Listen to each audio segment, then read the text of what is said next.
दोस्तों आप सब कैसे हो। कुछ मैथ के अंदर मैं फैक्ट बता रहा हूँ जो आपको एग्जाम में काम आएंगे, तो जरूर इसको देखना। सभी दोस्तों को मेरा ओम नमः शिवाय। महादेव को याद कीजिए, महादेव को याद करने वाले महादेव को याद कीजिए। मेरे हिसाब से महादेव को याद करने से जीवन में प्रॉब्लम कम आती है, प्रॉब्लम सॉल्व हो जाती है।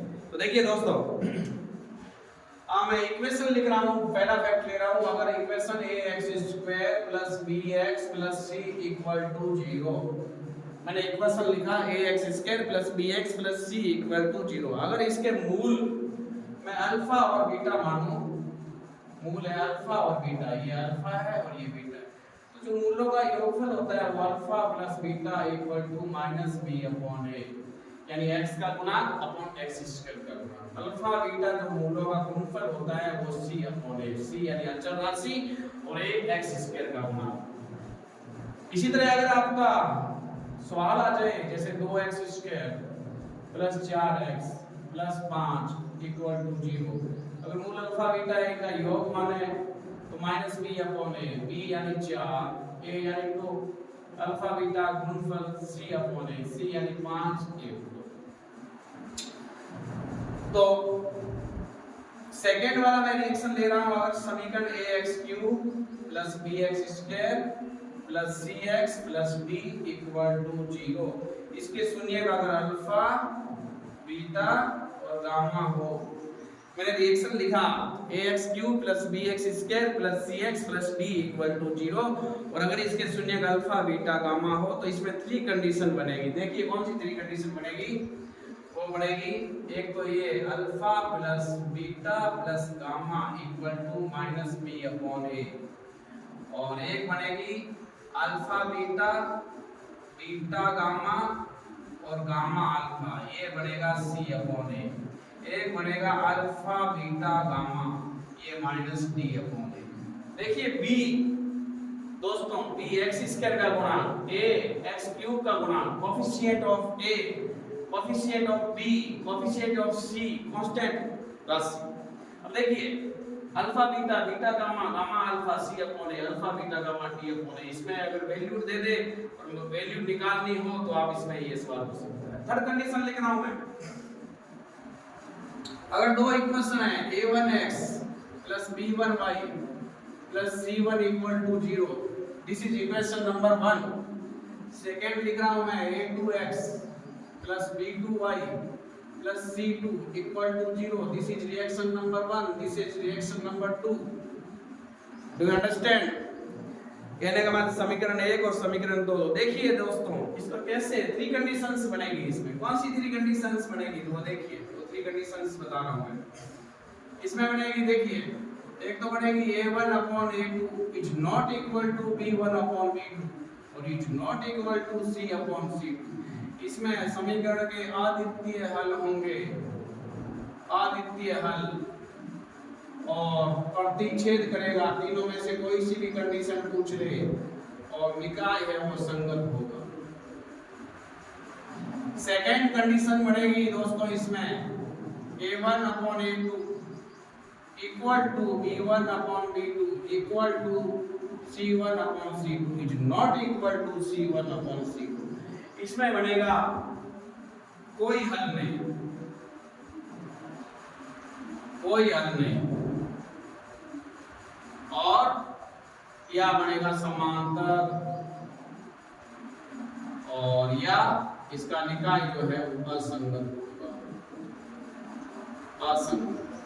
थर्ड जो कंडीशंस होगी वो होगी a1/a2 equal to b1/b2 equal to c1/c2, a1/a2 b1/b2 c1/c2, तीनों अगर बराबर है तो समीकरण के अनेक हल होंगे, अनेक हल, या संपाती होगा और या निकाय संगत होगा।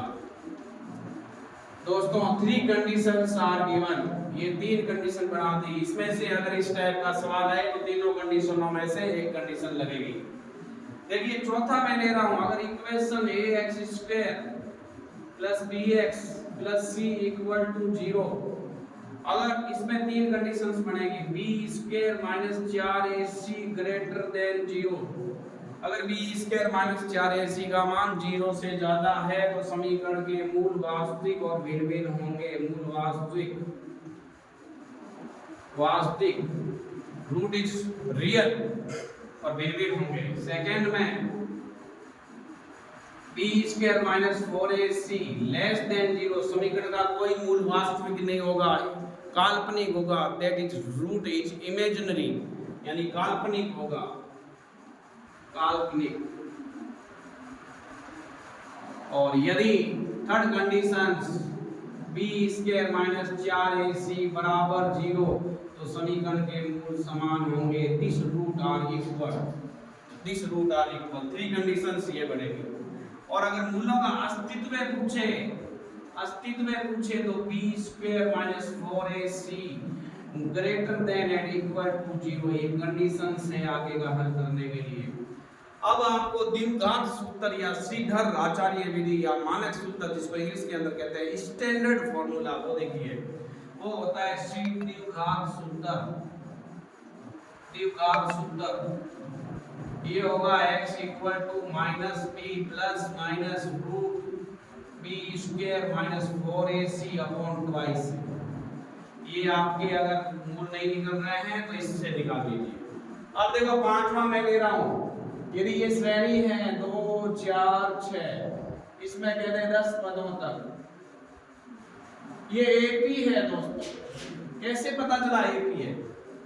4 में से 2 गया 2, 6 में से 4 गया 2, सारे अंतर समान है, इसीलिए ये समांतर श्रेणी है। अगर इसका nवां पद पूछे तो दोस्तों इसका प्रथम पद A तो हो गया 2, B सारे अंतर जो 4 में से 2 गया 2, और n यानी पदों की संख्या है वो 10। तो nवां पद पूछे या अंतिम पद पूछे तो ये a प्लस ब्रैकेट में n माइनस 1 nb। तो देखिए इसके अंदर a equal to 2, n equal to 10 minus 1 और d equal to 2। 10 minus 1 9, 9 into 2, 9 2 जा 18, 18 और 2 टोटल 20। तो this answer is 20। Do you understand? कहने का मतलब इस टाइप का अगर सवाल आए, समांतर श्रेणी है चेक करना है, तो अगर सारे अंतर समान है तो समांतर श्रेणी है, अदरवाइज वो समांतर श्रेणी नहीं है। प्रथम पद को a से रिप्रेजेंट करते हैं, सारे अंतर को d से, और पदों की संख्या को n से, और अंतिम पद को l से। अगर इसका योगफल पूछ ले, योगफल पूछ ले दोस्तों, योगफल पूछ ले तो इसको Sn कहा जाता है। तो Sn इक्वल टू होता है n अपॉन 2 और ब्रैकेट में 2a प्लस n माइनस 1 और d। इसमें इसका मान रखेंगे। देखो n का मान है 10, 10 अपॉन 2, a का मान है 2, a का मान 2, देखिए, और प्लस n की वैल्यू 10 माइनस 1 और d की वैल्यू 2, 10 अपॉन 2 यानी 5, 4 9 इंटू 2, 5 4 9 2 जा 18, 5 इंटू 18 और 4 22, 22 इंटू 5 110। तो देखिए ये आपका इसमें हो गया। अगर इसमें अंतिम पद दिया हो ना तो योगफल का सूत्र ये होता है Sn equal to n upon 2 और ब्रैकेट में a प्लस n। अब देखिए अगर आपके पास 2 पॉइंट्स आर गिवन 2 3 और 4 1, तो इसको आप x1 पुट करेंगे, इसको y1 पुट करेंगे, इसको x2 पुट करेंगे, इसको y2 पुट करेंगे। दो बिंदुओं के बीच की दूरी, दो बिंदुओं के बीच की दूरी का जो फॉर्मूला होता है वो होता है x2 माइनस x1 का whole square plus y2 minus y1 का होल स्क्वायर। इसमें वैल्यू रख दीजिए, इसका आंसर आ जाएगा 4 माइनस 2 का होल स्क्वायर प्लस 1 माइनस 3 का होल स्क्वायर। इस तरह इसका आंसर आ जाएगा इसको सॉल्व करने पे। अगर इसमें गिवन रेशियो दे दे दोस्तों 2:1, तो ये आपका m1 माना जाएगा, ये आपका m2 माना जाएगा। तो अगर आपको x की वैल्यू याद करनी हो तो x equal to m1 x2 plus m2 x1 upon m1 plus m2, और y का होगा y equal to m1 y2 plus m2 y1 upon m1 plus m2।